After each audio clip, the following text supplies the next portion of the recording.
प्रभु जीशु ख्रीष्ट नाम रे समस्त को प्रेज द लॉर्ड।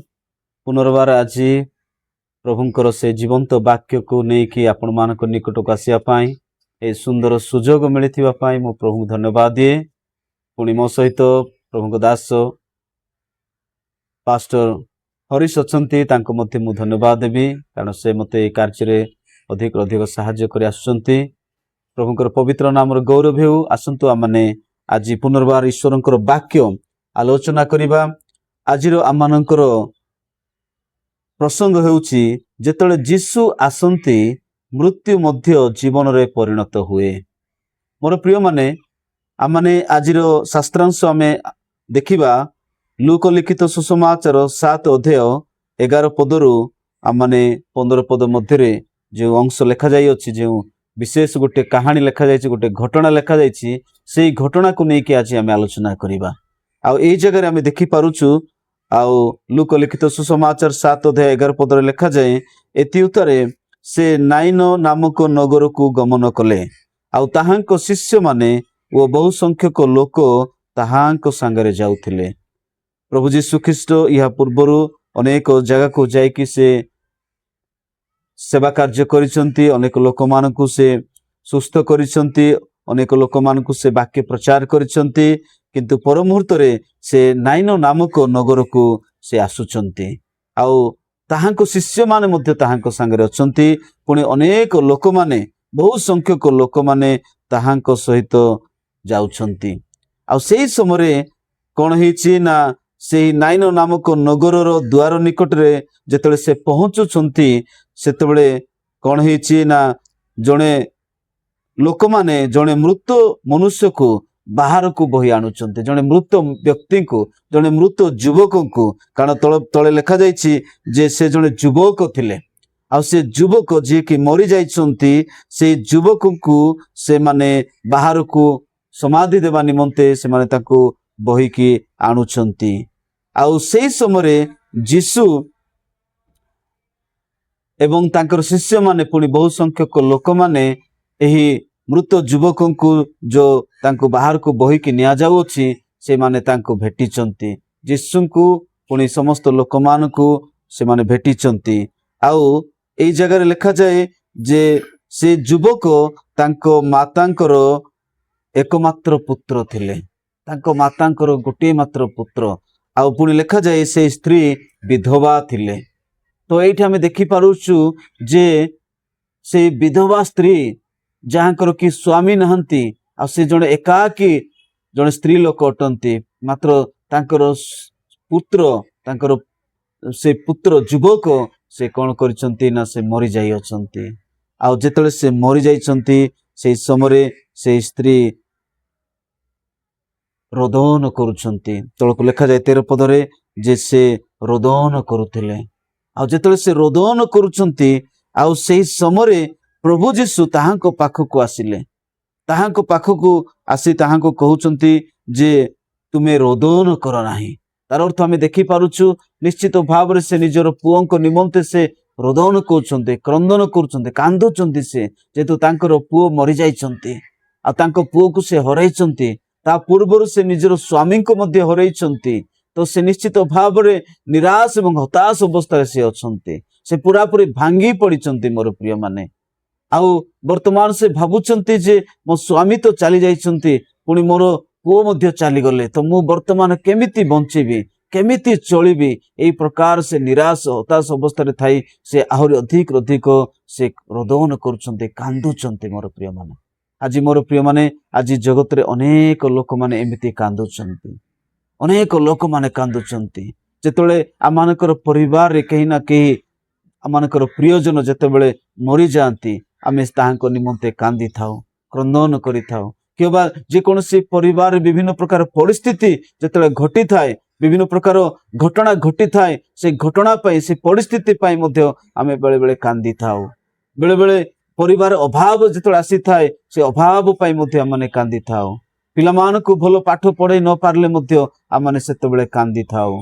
आमे जदि गोटे भलो चाकरी जदि मिली न थाए, से समय आमाने कांदी थाउ। निश्चित भाव रे एही प्रकार अनेक लोक अछंती।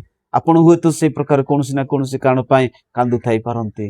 ହୁଏତ ମୁଁ ଜାଣି ନାହିଁ, କିନ୍ତୁ ନିଶ୍ଚିତ ଭାବରେ କୌଣସି ନା କୌଣସି ଘଟଣା, କୌଣସି ନା କୌଣସି ପରିସ୍ଥିତି ବେଳେ ବେଳେ ଆପଣଙ୍କୁ ମଧ୍ୟ ବାଧ୍ୟ କରୁଥିବ, ତ ଆପଣ ସେଇ ବିଷୟ ପାଇଁ ହୁଏତ କାନ୍ଦୁଥିବେ। କିନ୍ତୁ ମୋର ପ୍ରିୟ ମାନେ, ଏଇ ଜାଗାରେ ଆମେ ଦେଖିପାରୁଛୁ ଯେତେବେଳେ ସେଇ ସ୍ତ୍ରୀ ଲୋକ, ସେ ବିଧବା ସ୍ତ୍ରୀ ନିଜ ପୁଅଙ୍କ ପାଇଁ ଯେତେବେଳେ କାନ୍ଦୁଛନ୍ତି, ସେଇ ସମୟରେ ଯୀଶୁ ତାହାଙ୍କ ପାଖକୁ ଗଲେ ଏବଂ ଏଠି ଲେଖାଯାଏ ସେ ତାହାଙ୍କ ପ୍ରତି ଦୟାରେ ବିଗଳିତ ହୋଇ ତାହାଙ୍କୁ କହିଲେ, ତୁମ୍ଭେ ରୋଦନ କର ନାହିଁ। ସେ ତାହାଙ୍କ ପ୍ରତି ଦୟାରେ ବିଗଳିତ ହେଲେ ବୋଲି ଲେଖାଯାଏ। ମୋର ପ୍ରିୟ ମାନେ, ପ୍ରଭୁ ଯୀଶୁ ସେ ସ୍ତ୍ରୀଙ୍କ ପ୍ରତି ଦୟାରେ ବିଗଳିତ ହେଲେ, କାରଣ ସେ ଜାଣିପାରିଲେ ଯେ ଏଇ ସ୍ତ୍ରୀ ଲୋକ କେଉଁ ପରିସ୍ଥିତି ଦେଇକି ଯାଉଛନ୍ତି। ସେ ଜାଣିପାରିଲେ ଏ ଜଣେ ବିଧବା ସ୍ତ୍ରୀ, ସେ ଜାଣିପାରିଲେ ଯେ ୟାଙ୍କର ଏକମାତ୍ର ପୁତ୍ର ଆଜି ମରିଯାଇଛନ୍ତି, ଆଉ ସେ ସମ୍ପୂର୍ଣ୍ଣ ନିରାଶ ଅଛନ୍ତି, ତାହା ପ୍ରଭୁ ଯୀଶୁ ଜାଣିଲେ। ମୋର ପ୍ରିୟ ମାନେ, ପ୍ରଭୁ ଯୀଶୁ ଜଣେ ସର୍ବଜ୍ଞ ଅଟନ୍ତି, ସେ ସମସ୍ତ ବିଷୟ ଜାଣନ୍ତି। ଆଉ ଆଜି ଆପଣଙ୍କ ଜୀବନରେ ଆପଣ ଯେକୌଣସି କାରଣ ପାଇଁ ବି କାନ୍ଦୁନ୍ତୁ ନା କାହିଁକି, ଆପଣ ଯେକୌଣସି କାରଣ ପାଇଁ ଦୁଃଖ ପ୍ରକାଶ କରୁଥାନ୍ତୁ ନା କାହିଁକି, ରୋଦନ କରୁଥାନ୍ତୁ ନା କାହିଁକି, ଆପଣଙ୍କର ସମସ୍ତ ପରିସ୍ଥିତିକୁ ସେ ଜାଣିଛନ୍ତି। ଆପଣଙ୍କର ପ୍ରତ୍ୟେକ ପରିସ୍ଥିତିକୁ ପରିବର୍ତ୍ତନ କରିବା ପାଇଁ ସେ ସକ୍ଷମ ଅଟନ୍ତି। ଆଉ ସେ ଆଜି ଆପଣଙ୍କୁ ମଧ୍ୟ କହିବା ପାଇଁ ଚାହୁଁଛନ୍ତି ଯେ ତୁମେ ରୋଦନ କର ନାହିଁ। ମୋର ପ୍ରିୟ ଭାଇ କିମ୍ବା ଭଉଣୀ, ହୁଏତ ଆପଣ ଯେକୌଣସି ପରିସ୍ଥିତିରେ ଥାନ୍ତୁ ନା କାହିଁକି, ପ୍ରଭୁ ଯୀଶୁ ଆପଣଙ୍କ ପ୍ରତି ନିଜର ଦୟା, ନିଜର ପ୍ରେମ, ନିଜର ଅନୁଗ୍ରହ ଆପଣଙ୍କୁ ପ୍ରକାଶ କରିବା ପାଇଁ ଚାହାନ୍ତି। ଆଉ ସେ ଆପଣଙ୍କୁ କହିବା ପାଇଁ ଚାହାନ୍ତି ଯେ ତୁମ୍ଭେ ରୋଦନ କର ନାହିଁ। ମୋର ପ୍ରିୟ ମାନେ, ଏଇ ଜାଗାରେ ଆମେ ଦେଖିପାରୁଛୁ ଯେ ଏଇ ସ୍ତ୍ରୀ ଲୋକ, ସେ ଯୁବକ ନିମନ୍ତେ ସେ କାନ୍ଦୁଛନ୍ତି। ଆଜି ଏଇ ଯୁବକ ଯିଏକି ଶାରୀରିକ ଭାବରେ ମୃତ ଅଛନ୍ତି, ତାଙ୍କ ନିମନ୍ତେ ଯଦି ତାଙ୍କର ମା ଏତେ କାନ୍ଦୁଛନ୍ତି, ତାହେଲେ ଆଜି ଯେଉଁ ଲୋକମାନେ ଆତ୍ମିକ ଭାବରେ ମୃତ ଅଛନ୍ତି, ଯେଉଁ ଲୋକମାନେ କି ଆଜି ଆତ୍ମିକ ଭାବରେ ସେମାନେ ମୃତ ଅବସ୍ଥାରେ ଅଛନ୍ତି, ସେ ଜଣେ ଯୁବକ ହେଇଥାଇପାରେ, ସେ ଜଣେ ଯୁବତୀ ହେଇଥାଇପାରେ, କିମ୍ବା କୌଣସି ଗୋଟେ ପରିବାର ବ୍ୟକ୍ତି ହେଇଥାଇ ପାରନ୍ତି। ଆଜି ଅନେକ ଲୋକମାନେ ଅଛନ୍ତି ଜଗତରେ ଏବଂ ଏପରିକି ମଣ୍ଡଳୀ ମାନଙ୍କରେ ମଧ୍ୟ, ଯେଉଁମାନେ କି ଆତ୍ମିକ ଭାବରେ ଆଜି ମୃତ ଅଛନ୍ତି, ଯେଉଁମାନେ କି ଆଜି ଆତ୍ମିକ ଭାବରେ ମୃତ ଅଛନ୍ତି, ଆଉ ସେମାନଙ୍କ ପାଇଁ ତାଙ୍କ ପରିବାର ଲୋକ ଆଜି କାନ୍ଦୁଛନ୍ତି। ମୋର ପ୍ରିୟମାନେ, ଆପଣ ହୁଏତ ସେଇ ଲୋକମାନଙ୍କ ମଧ୍ୟରୁ ଜଣେ ହେଇଥାଇ ପାରନ୍ତି। ଯଦି ଆପଣ ସେ ପ୍ରକାର ଆତ୍ମିକ ଭାବରେ ଯଦି ମୃତ ଅଛନ୍ତି, ହୁଏତ ଆପଣଙ୍କ ପାଇଁ ଆପଣଙ୍କର ପରିବାର ଲୋକ ଆଦି ହୁଏତ କାନ୍ଦୁଥାଇ ପାରନ୍ତି। ହୁଏତ ଆପଣଙ୍କ ସ୍ତ୍ରୀ ଆପଣଙ୍କ ପାଇଁ କାନ୍ଦୁଥାଇ ପାରନ୍ତି, ଆପଣଙ୍କର ମା ଆପଣଙ୍କ ପାଇଁ କାନ୍ଦୁଥାଇ ପାରନ୍ତି, ଆପଣଙ୍କର ବାପା ହୁଏତ ଆପଣଙ୍କ ପାଇଁ କାନ୍ଦୁଥାଇ ପାରନ୍ତି, କିମ୍ବା ଆପଣଙ୍କର ଭାଇ ଭଉଣୀ ମାନେ ହୁଏତ ଆପଣଙ୍କ ପାଇଁ କାନ୍ଦୁଥାଇ ପାରନ୍ତି। ମୋର ପ୍ରିୟ ମାନେ, ଯେଉଁମାନେ ଆତ୍ମିକ ଭାବରେ ମୃତ, ସେମାନଙ୍କ ନିମନ୍ତେ ନିଜ ପରିବାର ଲୋକ ତ କାନ୍ଦନ୍ତି, କିନ୍ତୁ ତାଠାରୁ ଅଧିକ ପ୍ରଭୁ ଯୀଶୁ ମଧ୍ୟ ସେଇ ପ୍ରକାର ଲୋକମାନଙ୍କ ପାଇଁ କ୍ରନ୍ଦନ କରନ୍ତି, ଦୁଃଖ ପ୍ରକାଶ କରନ୍ତି। ଯଦି ଯେଉଁ ଲୋକମାନେ ଆଜି ଆତ୍ମିକ ଭାବରେ ମୃତ, ସେମାନଙ୍କ ନିମନ୍ତେ ପ୍ରଭୁ ଯୀଶୁ କେତେ ଦୁଃଖ ପ୍ରକାଶ କରୁନାହାନ୍ତି। କାହିଁକି ସେ ଦୁଃଖ ପ୍ରକାଶ କରନ୍ତି? କାରଣ ସେ ସମସ୍ତଙ୍କୁ ପ୍ରେମ କରନ୍ତି, ସେ ଆପଣଙ୍କୁ ପ୍ରେମ କରନ୍ତି। ତେଣୁ ଆପଣ ଯଦି ଆତ୍ମିକ ଭାବରେ ମୃତ ଥିବେ, ତାହେଲେ ନିଶ୍ଚିତ ଭାବରେ ସେ ଆପଣଙ୍କ ପାଇଁ କାନ୍ଦିବେ, କାରଣ ସେ ଆପଣଙ୍କ ପାଇଁ କାଲବରୀ କ୍ରୁଶରେ ନିଜର ଜୀବନ ଦେଇଛନ୍ତି, ନିଜର ରକ୍ତ ଢାଳିଛନ୍ତି, ଯେପରି ଆପଣ ଜୀବନ ପାଇବେ। କିନ୍ତୁ ଯଦି ଆପଣ ଜୀବନ ପାଇବା ବଦଳରେ ଯଦି ଆପଣ ଆତ୍ମିକ ଭାବରେ ମୃତ ହେଇଥିବେ, ତାହେଲେ ନିଶ୍ଚିତ ଭାବରେ ସେ ଆପଣଙ୍କ ପାଇଁ କାନ୍ଦିବେ, ଆପଣଙ୍କର ପରିବାର ଲୋକ ଆପଣଙ୍କ ପାଇଁ କାନ୍ଦିବେ। ତେବେ ଆମେ ଆଜି ଦେଖିବା ଯେ ଜଣେ ମନୁଷ୍ୟ କେମିତି ଆତ୍ମିକ ଭାବରେ ସେ ମୃତ ହୋଇଥାଏ, କଣ ପାଇଁ ସେ ଆତ୍ମିକ ଭାବରେ ମୃତ ହୋଇଥାଏ, କଣ ଏମିତି ମାନେ ଜିନିଷ ଅଛି ବା ଏମିତି ବିଷୟ ଅଛି ଯୋଉଟା କି ଜଣକୁ ଆତ୍ମିକ ଭାବରେ ମୃତ କରିଥାଏ ବା ଜଣକୁ ମୃତ୍ୟୁ ଆଡକୁ ଟାଣି ନେଇଥାଏ। କଣ ସେ ବିଷୟ? ଆଜି ଆମେ ସେଇ ଜିନିଷ ଦେଖିବା। ଆମେ ଏଫେସୀୟ ତାର 2 ଅଧ୍ୟାୟ 1 ଏବଂ 2 ପଦ ମାନେ ପଢିବା ମାନଙ୍କ ସହିତ ଫାଷ୍ଟ ଅଛନ୍ତି, ସେ ଦୟାକରି ପଢିବେ। ଏଫେସୀୟ ତାର 2 1 ଏବଂ 2 ପଦ।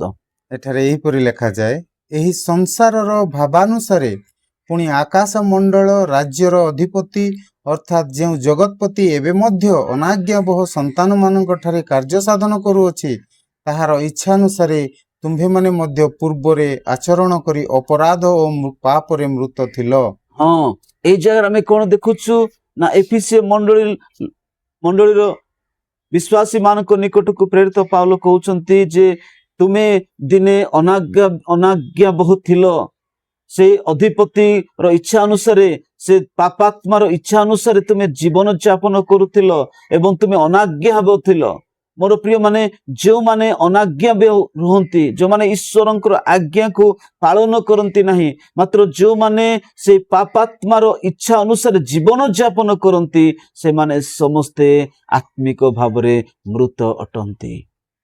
शैतान आज आमानकु कोन करिथाय ना निजर इच्छा साधन करिया पई आमानकु से नियंत्रण करिथाय ताहाकर इच्छा अनुसार से आमानकु चलै थाय मनुष्य को चलै थाय। आउ जो माने ताहाकर इच्छा को सुनी थांती ताहाको इच्छा अनुसार कार्य करि थांती से माने पाप रे एवं अपराध रे से माने मृत हो जाई थांती। अर्थात ताहाकर इच्छा अनुसार कार्य करिबा ही पाप किंतु ईश्वरंकर आज्ञा को पालन करिबा ही धार्मिकता। मोर प्रिय माने किंतु आज अनेक लोक माने ईश्वरंकर आज्ञा बह हेबा परिवर्ते शैतान रो आज्ञा बह होचंती। अनेक लोक माने अछंती जो माने शैतान रो इच्छा अनुसार जीवन यापन करूचंती आउ से लोक माने पाप रे मृत हो जाते से माने अपराध रे मृत हो जाते। मोर प्रिय माने जदि से लोक मानक मध्यरु जदि आपण मध्य से प्रकार जदि थिबे आपण मध्य से शैतान रो कथा अनुसार जीवन यापन करुथिबे तार इच्छा अनुसार जदि आपण आचरण करुथिबे पाप करुथिबे एवं आपण अपराध करुथिबे ईश्वरंकर विरुद्धाचरण कार्य करुथिबे ईश्वरंकर अनाज्ञा बह होइके जदि आपण थिबे ताहले आपण आज मृत अछंती। मोर प्रेम आपण मृत अछंती। सेति पाया गुटे पद आमे देखिबा एफिसियो तार 4 अध्याय 18 पद आमे देखिबा से जगह कोन लेखा जाय अछि सेमाने आपणा मानक ठारे थिबा मूर्खता हेतु से माने आपणा मानक ठारे थिबा मूर्खता हेतु। मोर प्रिय माने ए जगह आमे कोन देखि पारुछु से मानक ठारे मूर्खता जात हुए जो माने ईश्वरंकर आज्ञा लंघन करंती जो माने पापात्मार इच्छा अनुसार जीवन यापन करंती से मानक ठारे मूर्खता वृद्धि पाए से माने मूर्ख अटंती। मोर प्रिय माने आउ से मूर्खता हेतु तळक कोन लेखा जायछि ओ निज निज हृदयर जड़ता हेतु एवं निज निज हृदयर जड़ता से मानक हृदय रे गुटे जड़ता आसी जाए काहे कि ना से माने पापात्मार इच्छा अनुसार जीवन यापन करंती सेति पय से मानक हृदय जड़ हो जाए। प्रथम तो से माने मूर्ख हो जाते द्वितीय से माने जड़ हुंती एवं आपण आपण बुद्धि रे अंधकार एवं से मानकर बुद्धि अंधकारच्छन्न हो जाए अंधकारमय हो जाए कारण से माने कौन उत्तम कौन माने कोटा भलो कोटा खराब से माने जानी पारंती नहीं। मोर प्रिय माने से माने बुझी पारंती नहीं काहे कि ना से माने दुष्ट आत्मार इच्छा अनुसार जीवन यापन करंती अधिपति शैतान रो इच्छा रे से माने जीवन यापन करंती से जो आड़े से मान को कढ़े के नेब पई चाहुथिबो से माने सियाड़ को जाती जो द्वारा से मानक हृदय कोन हो जाए ना जड़ हो जाए पुणी से माने कोन हो जाती मूर्ख हो जाती आ से माने कोन होंती से लिखा जाय टिके पढंतु पुणी ईश्वरंक जीवन रो विच्छिन्न होय अछंती पुणी से माने ईश्वरंक जीवन रो से माने विच्छिन्न हो जाती। तीनोटी पॉइंट आमे चारोटी पॉइंट आमे देखिले गुटे हला से माने मूर्ख हो जाती पढंतु टिके आउतरे से माने आपण मानक ठारे थिबा मूर्खता हेतु प्रथम विषय से माने मूर्ख हो जाती ओ निज निज हृदय रो एवं जड़ता द्वितीय रे हेतु से माने हृदय रे जड़ हो जाती आपण आपण बुद्धि रे अंधकार एवं छन्न तृतीय रे से माने निज बुद्धि रे अंधकारमय हो जाती अंधकारच्छन्न हो जाती अंधकार से मानकु ग्रास करिथाए पुणी ईश्वरंक जीवन रो एवं विच्छिन्न चतुर्थ होय रे अछंती से माने ईश्वरंक ठारु विच्छिन्न हो जाती ईश्वरंक जीवन रु से माने विच्छिन्न हो जाती से हेतु से माने कोन होंती ना से माने मृत हो जाते से मानक मृत देखा जाते ईश्वरंक दृष्टि से माने मृत अटंती कारण ईश्वरंक जीवन रु से माने विच्छिन्न हो जाइछंती ईश्वरंकर जो जीवन ईश्वर जो माने ऐश्वरिक जीवन रु से माने विच्छिन्न हो जाइछंती से माने जागतिक मना से माने सांसारिक मना हो जाइछंती से माने शारीरिक मना होइछंती। मोर प्रिय माने आ सेथि पई से माने आत्मिक भाव रे मृत अटंती तेणु मोर प्रिय माने से कारण पाई आज प्रभु जीशु आपणक पई दुख प्रकाश करुछंती ଆଉ ସେଇ ବିଷୟ ଯୋଗୁ ଆଜି ଆପଣଙ୍କର ପରିବାର ମଧ୍ୟ ଆପଣଙ୍କ ପାଇଁ କ୍ରନ୍ଦନ କରୁଅଛି ମୋର ପ୍ରିୟମାନେ। କାରଣ ଆପଣଙ୍କର ଜୀବନ ଶୈଳୀ ସମ୍ପୂର୍ଣ୍ଣ ରୂପେ ନଷ୍ଟ ହେଇଯାଇଛି। କାରଣ ଆପଣ ମୂର୍ଖ ହେଇଯାଇଛନ୍ତି, ଆପଣଙ୍କ ହୃଦୟ ଜଡ଼ ହେଇଯାଇଛି, ଆପଣଙ୍କର ବୁଦ୍ଧି ଅନ୍ଧକାରମୟ ହେଇଯାଇଛି, ଆଉ ଆପଣ ଈଶ୍ୱର ବିହୀନ ଅବସ୍ଥାରେ ଅଛନ୍ତି। ଈଶ୍ୱରଙ୍କର ଜୀବନରୁ ଆପଣ ବିଚ୍ଛିନ୍ନ ହେଇଯାଇଛନ୍ତି, ଯୋଉଟା କି ଆଜି ଆପଣଙ୍କର ଜୀବନକୁ ନଷ୍ଟ କରୁଛି। ଆପଣ ବିନଷ୍ଟ ଆଡ଼କୁ ଯାଉଛନ୍ତି। କିନ୍ତୁ ଯେଉଁ ଲୋକମାନେ ଏହି ପ୍ରକାର ଅବସ୍ଥାରୁ ମଧ୍ୟ ମନ ପରିବର୍ତ୍ତନ କରନ୍ତି, ନିଜକୁ ଈଶ୍ୱରଙ୍କ ନିକଟକୁ ଫେରାଇ ଆଣନ୍ତି, ଯେଉଁମାନେ ଅନୁତାପ କରନ୍ତି, ନିଜର ପାପକୁ ସ୍ୱୀକାର କରନ୍ତି, ଈଶ୍ୱର ସେମାନଙ୍କୁ ପୁନର୍ବାର କ୍ଷମା ପ୍ରଦାନ କରନ୍ତି ମୋର ପ୍ରେମ। ଆଜି ଅନେକ ଏପରିକି ଚର୍ଚ୍ଚ ମାନଙ୍କରେ ମଧ୍ୟ ଅନେକ ଭାଇ ଭଉଣୀ ମାନେ ଅଛନ୍ତି ଯେଉଁମାନେ କି ଏହି ଅବସ୍ଥାରେ ଅଛନ୍ତି। ସେମାନେ ଶୟତାନର ଇଚ୍ଛା ଅନୁସାରେ ଜୀବନ ଯାପନ କରିକି ସେମାନେ ସମ୍ପୂର୍ଣ୍ଣ ମୂର୍ଖ ଅବସ୍ଥାକୁ ଆସି ଯାଇଛନ୍ତି, ଜଡ଼ ଅବସ୍ଥାକୁ ଆସି ଯାଇଛନ୍ତି, ଅନ୍ଧକାରଚ୍ଛନ୍ନ ହେଇକି ଅଛନ୍ତି। ବର୍ତ୍ତମାନ ସେମାନେ ଜାଣିପାରୁନାହାନ୍ତି ଆମେ କଣ କରିବୁ। ସେମାନଙ୍କୁ କୌଣସି ଉପାୟ ଦିଶୁନାହିଁ, କୌଣସି ବୁଦ୍ଧି ଦିଶୁନାହିଁ। ଆଉ ସେମାନେ ନିଜର କାର୍ଯ୍ୟରେ, ବ୍ୟବସାୟରେ, ଚାକିରିରେ, ଚାଷବାସରେ, ସବୁ ବିଷୟରେ ସେମାନେ ଆଜି ବିଫଳ ହେଇଯାଇଛନ୍ତି। ମୋର ପ୍ରିୟମାନେ, ଯେ ପର୍ଯ୍ୟନ୍ତ ଆପଣ ନିଜର ମନ ପରିବର୍ତ୍ତନ କରି ଯୀଶୁଙ୍କ ପାଖକୁ ଆସିନାହାନ୍ତି, ସେ ପର୍ଯ୍ୟନ୍ତ ଆପଣ କେବେ ମଧ୍ୟ ଜୀବନ ପାଇପାରିବେ ନାହିଁ। ମାତ୍ର ଯେତେବେଳେ ଯୀଶୁଙ୍କ ପାଖକୁ ଆସିବେ, ଯୀଶୁ ଯେତେବେଳେ ଆପଣଙ୍କ ଜୀବନକୁ ଆସିବେ, ଯୀଶୁ ଯେତେବେଳେ ଆପଣଙ୍କର ଅନ୍ତରରେ ବାସ କରିବେ, ସେତେବେଳେ ଆପଣଙ୍କର ମୃତ୍ୟୁ ଅବସ୍ଥା ମଧ୍ୟ ଜୀବନରେ ପରିଣତ ହେବ। ଆପଣ ସେତେବେଳେ ଜୀବନ ପାଇବେ, କାରଣ ଯୀଶୁ ହଉଛନ୍ତି ଜୀବନ ଏବଂ ପୁନରୁତ୍ଥାନ। ସେ ପୁନରୁତ୍ଥାନ ଅଟନ୍ତି। ସେ ଆପଣଙ୍କର ସେ ମୃତ ଅବସ୍ଥାରୁ ଆପଣଙ୍କୁ ପୁନରୁତ୍ଥିତ କରିପାରନ୍ତି ମୋର ପ୍ରିୟମାନେ। ସେଥିପାଇଁ ଯଦି ଆମେ ଦେଖିବା ଯୌନ ତାର 17 ଅଧ୍ୟାୟ 3 ପଦକୁ ଯଦି ଆମେ ପଢିବା, ସେ ଜାଗାରେ ଅତି ସୁନ୍ଦର ଭାବରେ ଲେଖାଯାଏ। କାହିଁକି ଦୟାକରି ପଢିବେ। ଆଉ ଏକମାତ୍ର ସତ୍ୟ ଈଶ୍ୱର ଯେ ତୁମ୍ଭେ, ତୁମ୍ଭକୁ ଓ ତୁମ୍ଭର ପ୍ରେରିତ ଯୀଶୁଖ୍ରୀଷ୍ଟଙ୍କୁ ଜାଣିବା ଅନନ୍ତ ଜୀବନ ଅଟେ। ଯଦି ଆପଣ ଈଶ୍ୱରଙ୍କୁ ଜାଣିବେ, ଯଦି ଆପଣ ଈଶ୍ୱରଙ୍କୁ ଜାଣିବେ, ପୁଣି ତାହାଙ୍କର ପ୍ରେରିତ ଯୀଶୁ ଖ୍ରୀଷ୍ଟଙ୍କୁ ଯଦି ଆପଣ ଜାଣିବେ, ତାହେଲେ ଆପଣ ଅନନ୍ତ ଜୀବନ ପାଇବେ। ଆପଣଙ୍କର ସେ ମୃତ୍ୟୁ ସମ୍ପୂର୍ଣ୍ଣ ରୂପେ ଦୂରେଇ ଯିବ, ତାହା ଲୋପ ହେବ ଏବଂ ଆପଣ ଅନନ୍ତ ଜୀବନ, କେବଳ ଜୀବନ ପାଇବେ ତାହା ନୁହେଁ, ମାତ୍ର ଆପଣ ଅନନ୍ତ ଜୀବନ ପାଇବେ, ପ୍ରକୃତ ଜୀବନ ପାଇବେ। ସେଥିପାଇଁ ଯୀଶୁ ମଧ୍ୟ କହିଲେ ଯେ ମୁଁ ଜୀବନ ଦେବା ପାଇଁ ଆସିଅଛି, ପୁଣି ମୁଁ ପ୍ରଚୁର ଜୀବନ ଦେବା ପାଇଁ ଆସିଅଛି। ମୋର ପ୍ରିୟମାନେ, ଯୀଶୁ ଜଗତକୁ ଆସିଲେ ଏଇଥିପାଇଁ ଯେପରି ସେ ଆପଣଙ୍କୁ ଜୀବନ ଦେବେ, ପୁଣି ପ୍ରଚୁର ଜୀବନ ଆପଣଙ୍କୁ ଦେବେ। କିନ୍ତୁ ଦୁର୍ଭାଗ୍ୟବଶତଃ ଆଜି ଆପଣ କିମ୍ବା ଆପଣଙ୍କ ପରି ଅନେକ ଲୋକମାନେ ଯେଉଁମାନେ କି ଆଜି ଈଶ୍ୱରଙ୍କର ଜୀବନରୁ ସେମାନେ ବିଚ୍ଛିନ୍ନ ହେଇକି ଅଛନ୍ତି, ସେମାନେ ପାପରେ ମୃତ ହେଇକି ଅଛନ୍ତି, ଅପରାଧରେ ସେମାନେ ମୃତ ହେଇକି ଅଛନ୍ତି।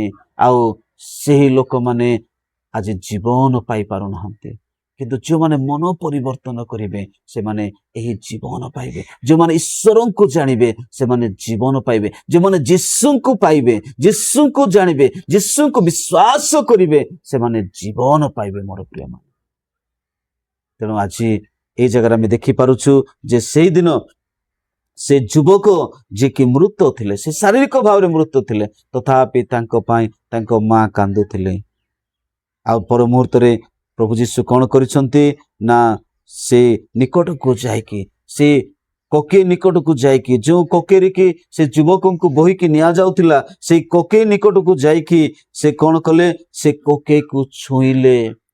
ସେ ମୃତ ଶରୀର ରଖାଯାଇଥିବା ସେ କୋକେଇକୁ ସେ ଛୁଇଁଲେ। ଆଜି ଆପଣଙ୍କୁ, ଆପଣଙ୍କର ବ୍ୟକ୍ତିଗତ ଜୀବନକୁ, ଆପଣଙ୍କର ପରିବାରକୁ ଯୀଶୁ ଛୁଇଁବା ପାଇଁ ଚାହୁଁଛନ୍ତି ମୋର ପ୍ରିୟମାନେ। ଯେପରି ଆପଣ ତାଙ୍କର ସ୍ପର୍ଶତା ପାଇବା ଦ୍ୱାରା ଆପଣ ଜୀବନ ପାଇବେ, ଆପଣ ଅନନ୍ତ ଜୀବନ ପାଇବେ। ଆଉ ଆପଣ ସେ ମୃତ ଅବସ୍ଥାରୁ ଆପଣ ଯେପରି ଉଠିବେ, ସେଥି ନିମନ୍ତେ ସେ ଆଜି ଆପଣଙ୍କୁ ଛୁଇଁବା ପାଇଁ ଚାହୁଁଛନ୍ତି। କାରଣ ସେଇ ଯୀଶୁ କାଲି, ଆଜି ଏବଂ ଚିରକାଳ ସମାନ ଅଟନ୍ତି ମୋର ପ୍ରିୟମାନେ। ସେଥିପାଇଁ ସେ ସମାନ ଯୀଶୁ, ସେ ଆତ୍ମାରୂପୀ ଯୀଶୁ ଆଜି ଆପଣଙ୍କୁ ଛୁଇଁବା ପାଇଁ ଚାହୁଁଛନ୍ତି। ସେଇଦିନ ସେ ଯୁବକଙ୍କର ସେ କୋକେଇକୁ ସେ ଛୁଇଁଲେ। ଆଉ ଯେତେବେଳେ ବାହକ ମାନେ ଠିଆ ହେଲେ, ସେ କହିଲେ, ଯୁବକ ମୁଁ ତୁମକୁ କହୁଅଛି ଉଠ। ସେଇଦିନ ସେ गोटे वाक्य उच्चारण कले, हे युवक मु तुमको कहूची, तुमको मु आदेश देउची, तुमे उठ। मोर प्रिय भाई, मोर प्रिय भौणी, जदि आपण आज अनुभव करुछन्ते जे मु ईश्वरक जीवन रु विच्छिन्न होई अछि, जदि आपण अनुभव करुछन्ते जे मु आज माने मोर आत्मा बा मोर हृदय आज अंधकारमय हेछि, जदि आपण अनुभव करुछन्ते जे मोर माने हृदय संपूर्ण रूपे जड़ हो जाइछि, जदि आपण अनुभव करुछन्ते जे मु आज मूर्ख अवस्था को आसी जाई अछि, मु आज पाप एवं अधर्म आज मु संपूर्ण रूपे मृत होइछि, जदि आपण एरा अनुभव करुछन्ते एवं जदि आपण अनुभव करुछन्ते जे मु से पापात्मार इच्छा अनुसार जीवन यापन करुछि, एरा जदि आपण अनुभव करुछन्ते, आज प्रभु यीशु आपणको कहया पई चाहुछन्ती, हे मोर प्रिय भाई, हे मोर प्रिय भौणी, मु तुमको कहूछि तुमे उठ। से आपणको उठाइबा पई चाहुछन्ती। आपण जो अवस्था अछंती, जो परिस्थिति अछंती, जो जे कोनसी गोटे परिस्थिति आपण पड़िकी अछंती, केवल जे कोनसी पाप रे आपण पड़िकी अछंती, सेठु से आपण को उठैकी आपण को गोटे अलगा स्थान रे, गोटे उत्तम स्थान रे आपण को रखिया पई से चाहुचंती, जेपरि कि आपण सेही जगह रे आपण एक शांति, आनंद जीवन, प्रचुर जीवन, अनंत जीवन आपण पाई परिबे। से दिन से मृत व्यक्ति शारीरिक भाव से मृत, किंतु जीसु जेतबेले तांको कहिले, हे युवक मु तुमको कहूची उठ, जीसुंकर से स्वर से सुनी पारला। मोर प्रेम, जीसुंकर से वाक्य को से सुनी पारला। आज आपण जीसुंकर से स्वर को सुनी पारुछंती कि? जीसु आपण को डाकुछंती, जीसु आपण को कहया पई चाहुछंती, हे युवक तुमे उठ। आज जीसु आपण को कहउछंती, कारण जीसु आपण को बहुत प्रेम करंती। मोर प्रिय माने एटा सुजोग आपणको पाए, जदि आपण जीसुंकर से स्वर को सुनिबे एवं आपण जदि से पाप अवस्था आपण उठिबे, जदि निजक प्रभु समर्पण करिवे, प्रार्थना करिवे, प्रभु मते उठाओ, से आपणको उठाइबा पई प्रस्तुत अछंती। मोर प्रिय माने ए सुजोग सदाबेले आपणको पाखक आसीबो नाही, ए प्रकार सुजोग आपण सदाबेले पाइबे नाही। आपण भाबुथिबे जे मु जे जगत रे अछि, जे संसार अछि, जे दुनिया रे मु अछि, मु बहुत खुशी रे अछि, आनंद रे अछि बोले आपण भाबुथिबे, किंतु से दुनिया से जगत रो शेष रे आपणको पई जे अनेक विपद अछि, अनेक आपणको पई समस्या अछि, अनेक आपणको पई माने जटिलता अछि, आपण ताहा बुझी पारि नाहंती। आपण भाबुछंती मु बहुत भल रे अछि, मु बहुत एन्जॉय करूछि, किंतु मोर प्रिय भाई, मोर प्रिय भौणी, आपण हुत आज एन्जॉय करूछंती, किंतु काली के आपणको पई कोन हबो सेटा आपण जानि नाहंती। किंतु जेतेबेले आपण जीसुंकर स्वर सुनिकी मन परिवर्तन करी जदि आपण पछको फेरी आसीबे, जीसुंको पाखको फेरी आसीबे, निश्चित भाव रे आपण जीवन पाइबे, आपण उठी पारिबे, आपण बल पाइबे। मोर प्रिय, आज अनेक युवा युवती माने ए जगतर विभिन्न प्रकार पाप से आसक्त अच्छा, व्यभिचार आसक्त अच्छा, विभिन्न प्रकार मंद विषय से आसक्त होकर अच्छा, विभिन्न प्रकार इंटरनेट रे आज लोक आसक्त होकर अच्छा, विभिन्न प्रकार माने मोबाइल रे लोक माने आज आसक्त होकर अच्छा, मोबाइल जो आज लोक माने बहुत माने लोक माने नष्ट हो जाउछन्ते, इंटरनेट द्वारा लोक माने नष्ट हो जाउछन्ते, सोशल मीडिया द्वारा लोक माने आज नष्ट हो जाउछन्ते। किंतु मु आज आपण मानकु अनुरोध करिया को चाहूची, आपण जीसुंकर स्वर सुनंतु, जीसुंको पाखको फेरी आसंतु, से आपणको उठाइबा पई चाहूचंती, आपण ताहांकर से स्वर सुनिकी आपण उठंतु। मोर प्रिय भाई, मोर प्रिय भौणी, आपण उठंतु। से दिन से युवक जीसुंकर स्वर को सुनी पारला, से सुनिला, आ से क्षणी 15 पदर लिखा जाए, सेतिरे मृत लोकटी उठी बसिला, से उठिला बोली लिखा जाए। जदि आपण मध्य जीसुंकर स्वर सुनिकी उठिबे, ताहले आपण ईश्वरंक ठारो जीवन पाइबे, आपण ईश्वरंकर आनंद पाइबे, ईश्वरंकर सहभागिता पाइबे, जीसुंकर सहभागिता आपण पाइबे, जीसुंकर प्रेम आपण पाइबे। मोर प्रिय मान, किंतु जदि आपण ताहांकर स्वर सुनिबे नाही, आपण जदि जीसुक पाखक फेरी आसीबे नाही, ताहले आपण केबे मध्य ताहांकर प्रेम को आपण पाइबे नाही, आ आपणक ठारे ईश्वरंकर प्रेम केबे मध्य रहिबो नाही। कारण जो माने जगत को प्रेम करंती, संसार को जो माने प्रेम करंती, से मानक ठारे ईश्वरंकर प्रेम न थाए, मात्र जो माने ईश्वर को प्रेम करंती, से माने अनेक अनेक आशीर्वाद पाते, शांति, आनंद से माने पाते, विश्राम पाते। तेणु मोर प्रिय मोर प्रिय भाई एवं भौणी मु आज आपनको अनुरोध करिबि कारण आपण आज से जीशुଙ୍କର स्वर शुणिकी जीशु आपनको कहया पई चाहुचंती तुमे उठ आपण से शब्द से स्वर शुणिकी उठिया पई चाहुचंती कि एवं ताहाको वाक्य अनुसार ताहांकर कहवा अनुसार जीवन यापन करी आपण अनंत जीवन अधिकार हेबा पई चाहुचंती कि ना आपण ताहांको अग्राह्य करिकि आपण अनंत नरक आड़कू जीवा पई चाहुचंती अनंत मृत्यु आड़कू जीवा पई चाहुचंती आपण निष्पत्ति नियंतु किंतु मु आज आपनको कहबी आपण प्रभु जीशुको आड़कू फेरी आसंतु ताहांकर स्वर शुणंतु एवं आपण जीवन पांतु पुणी अनंत जीवनर अधिकारी हंतु प्रभु ए अल्प शिक्षा रे आम समस्त आशीर्वाद करंतु आमेन।